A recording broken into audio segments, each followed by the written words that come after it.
moi. Bon vendredi, bienvenue dans votre émission La Victoire d'amour. Comme on le fait à toutes les semaines, on rejoint quelqu'un qu'on apprécie beaucoup. Il est psychologue, Pierre Faubert.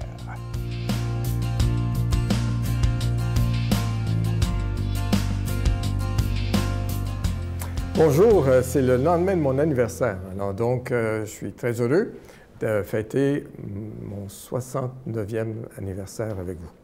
Alors donc, je continue sur la paralysie.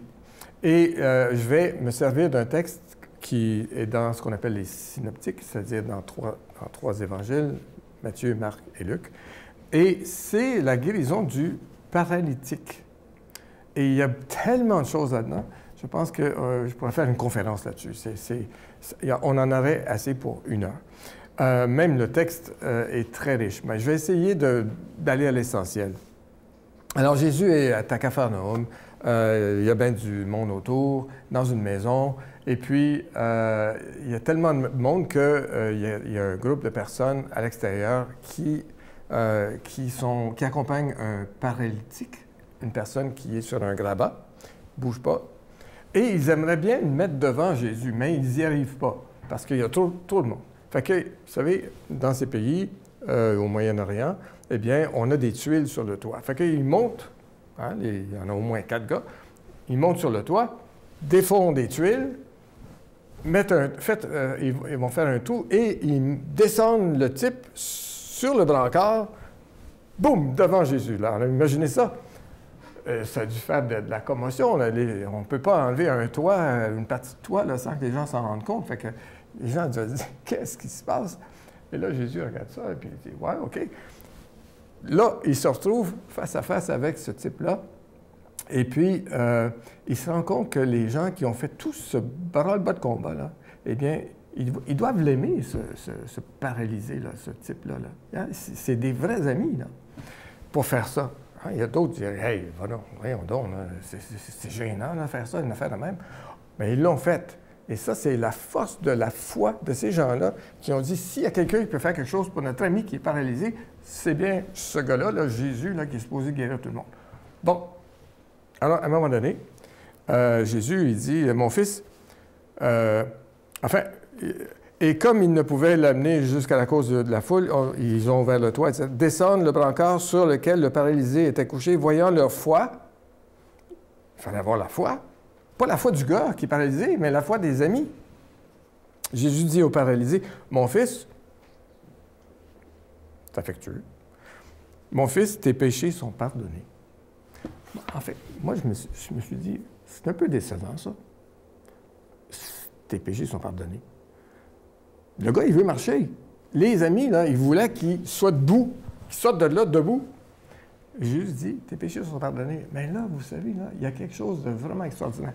Parce que dans le livre d'Anselm Grün, Jésus thérapeute, eh bien, là, on explique exactement ce qui s'est passé. Et puis, je n'ai pas le temps de vous le lire tout ça, mais Jésus, à un moment donné, il dit, tes péchés sont pardonnés. Les péchés, là, c'est ce qui nous bloque. Mais il va falloir que je revienne la semaine prochaine là-dessus pour expliquer comment le péché fait en sorte que nous sommes paralysés. Alors donc, à la semaine prochaine. Notre Père qui es aux cieux, que ton nom soit sanctifié, que ton règne vienne, que ta volonté soit faite sur la terre comme au ciel.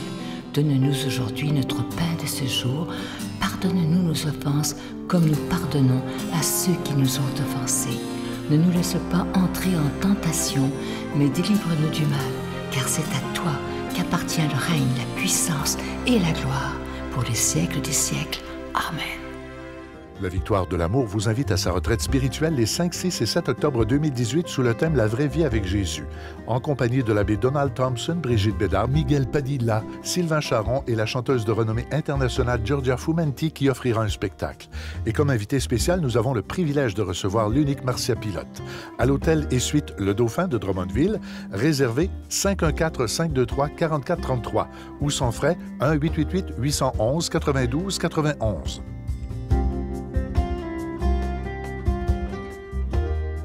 Je prends quelques instants pour solliciter votre aide pour le ministère de la Victoire de l'Amour. Comme vous le savez, nous devons payer pour être à la télévision, que ce soit pour la production, la diffusion.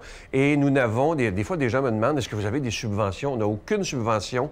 C'est vraiment les dons de chaque personne qui écoute qui permet à cette émission de durer depuis plus de 23 ans maintenant. Et on dit qu'on juge un arbre à ses fruits. Et je peux vous dire, et vous le savez, les fruits, ils sont nombreux. Pour le mois de juillet, comme les mois d'été sont toujours assez difficiles, même parfois très difficiles au niveau des dons, il n'y aura pas de cadeau du mois. Et moi, ce que je vous demande avec l'équipe, c'est est-ce que vous êtes prêts à donner simplement par amour pour le Seigneur? Alors, je vous donne l'adresse, la Victoire de l'Amour, casier postal 120, succursale Boucherville à Boucherville, le J4B 5E6, je vous la redonne, la Victoire de l'Amour, casier postal 120, succursale Boucherville à Boucherville, le J4B 5E6. Également par téléphone, par carte de crédit, du lundi au jeudi, de 8h à 17h, dans le 514-523-4433, 523-4433 ou sans frais, le 1-888-811-9291, 1-888-811-9291 et aussi sur notre site Internet, le www.lavictoiredelamour.org. Et aujourd'hui, j'aimerais m'adresser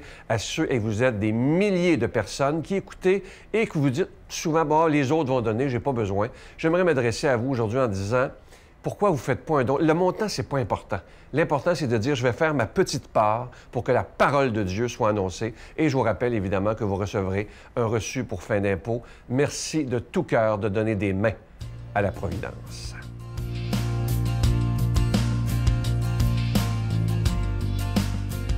Mon Dieu, donnez-moi la sérénité d'accepter les choses que je ne peux changer, le courage de changer les choses que je peux et la sagesse d'en connaître la différence. Amen. Aujourd'hui, la parole de Dieu est proclamée par notre ami, l'abbé Daniel Gilbert.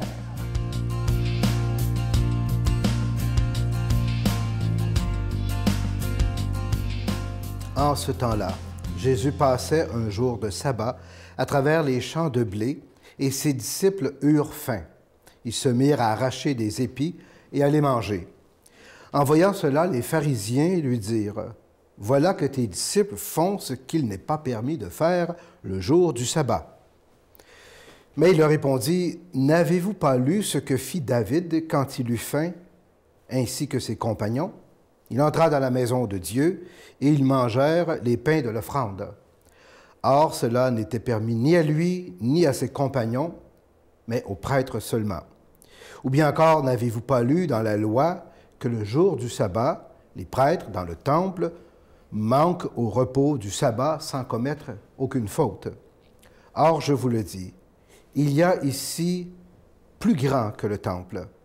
Si vous aviez compris ce que veut dire cette parole, c'est la miséricorde que je désire et non les sacrifices, vous n'auriez pas condamné ceux qui n'ont commis aucune faute, car le Fils de l'homme est maître du sabbat. Acclamons cette parole de Dieu. Alors, bon matin, chers amis. Nous sommes déjà rendus vers la fin du mois de juillet. Hein? Plusieurs sont certainement en vacances. En tout cas, c'est un temps de repos bien mérité. Mais pour d'autres aussi, c'est le quotidien qui se poursuit. Hein? Je pense à tous ces gens qui sont dans des résidences de personnes âgées, dans des CHSLD, dans les hôpitaux, hein, à cause de leurs conditions. Hein? Ils sont pris un petit peu dans leur petit univers. Hein? Mais peu importe, la bonne nouvelle rejoint tout ce monde-là ce matin. Hein? On voit dans l'Évangile que Jésus passe à travers des champs de blé. Hein? Cette belle image qui nous fait penser un peu à l'été. Hein? Et là, pour nous faire comprendre que dans la vie, on passe souvent à travers toutes sortes de champs, hein? Toutes sortes de situations. Des fois, on se dit, oh, il est dans le champ, il est à côté. Hein? Mais à travers toutes sortes de situations où on a à prendre des décisions, selon les besoins hein, qui nous habitent. Et là, les disciples, vous voyez, dans ces champs-là, ils ont faim. Alors, qu'est-ce qu'ils font? Ils décident de broyer quelques grains de blé hein, pour apaiser leur faim. Jusque-là, je dirais, il n'y a rien de grave. Hein? C'est un peu comme si on décidait, chemin faisant, d'autres aussi, d'arrêter, prendre une petite croûte en passant, puis après on continue. Hein? Ils ne font rien de mal. Et d'ailleurs, vous savez, c'était même permis, ça, dans la loi de Moïse, hein, dans le livre du Lévitique, c'était permis de glaner. Vous avez déjà entendu ce mot-là, glaner, qui veut dire cueillir, ramasser. Alors, regardez la citation du Lévitique. « Quand vous ferez la moisson dans votre pays, tu laisseras un coin de ton champ sans le moissonner, et tu ne ramasseras pas ce qui reste à glaner. Tu abandonneras cela aux pauvres et à l'étranger. » Ah, voyez, c'est ça que les disciples faisaient. Donc, c'est pas le problème, c'est pas parce qu'ils avaient volé du blé, comme on pourrait dire, hein? Mais ce qui est en cause ici, c'est le fait que les disciples font ça le jour du sabbat. Et vous savez, le jour du sabbat, ça complique un peu les choses, ça, hein? On ne peut pas prendre n'importe quelle décision ce jour-là. Tout est dicté dans des lois et des règlements. Encore aujourd'hui, vous savez, hein? Donc, donc celui de ne pas moissonner. Alors, moissonner, c'est comme travailler en quelque part. Et vous savez, on vit, nous autres aussi, dans une société qui est régie par une multitude de lois, hein, des lois municipales, provinciales, fédérales. Hein, il y a beaucoup, beaucoup de règlements de toutes sortes, hein, qui mènent des fois à des non-sens. Hein. On voit ça souvent dans les médias, des fois on dénonce ça, des lois, des règlements qui ne marchent pas, là, hein, surtout dans le système de santé. Hein. Alors Jésus, lui, attention, il ne rejette pas le sabbat. Il ne rejette pas les lois, les règlements. Il sait bien que ça en prend pour ce qu'on appelle, hein, le vivre ensemble. On a besoin de lois, de règlements. Mais il rappelle un précédent dans l'histoire d'Israël, celui de David qui va manger les pains d'oblation, d'offrande, dans un sanctuaire pour se nourrir, puis nourrir ses hommes, parce qu'il était en temps de guerre, puis il avait faim ce jour-là. Hein?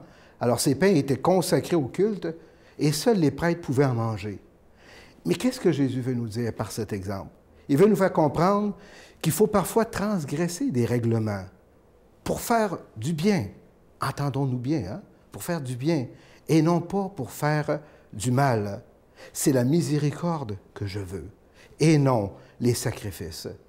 Voyez-vous, Jésus dit, moi, je suis maître du sabbat. C'est-à-dire que le Seigneur met au cœur de la création l'être humain. C'est l'être humain qui passe en premier. Et toute notre vie doit être animée, nous autres aussi, puis guidée par ce principe tout simple, hein, qui est celui de l'amour et du bon sens qui nous aide à prendre des bonnes décisions. Alors, je demande au Seigneur ce matin, de faire descendre sur vous toutes ces bénédictions, puis qui vous garde toujours dans le bon chemin. Au nom du Père et du Fils et du Saint-Esprit. Amen. Je vous salue Marie, pleine de grâce. Le Seigneur est avec vous. Vous êtes bénie entre toutes les femmes, et Jésus, le fruit de vos entrailles, est béni. Sainte Marie, Mère de Dieu, priez pour nous pauvres pécheurs, maintenant et à l'heure de notre mort. Amen.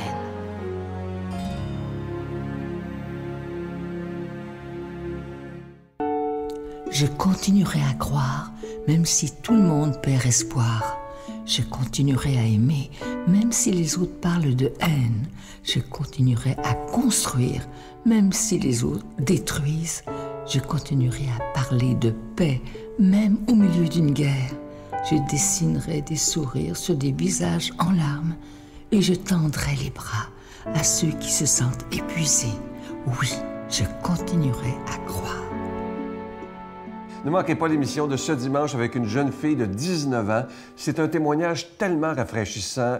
Pas de problème, mais quelqu'un qui est heureuse de connaître Jésus. Un beau, beau témoignage. Et je vous rappelle les nouvelles chroniques à partir, depuis une semaine ou deux, avec Sœur Angèle et Marcia Pilote. Demain matin, ne manquez pas ça. Vous allez voir, c'est plein de joie de vivre. Vous allez beaucoup aimer ça. À demain, bye. C'est comme l'impression d'avoir un ami. Un ami, quelqu'un qui est toujours là. Je sais pas comment dire, c'est vraiment...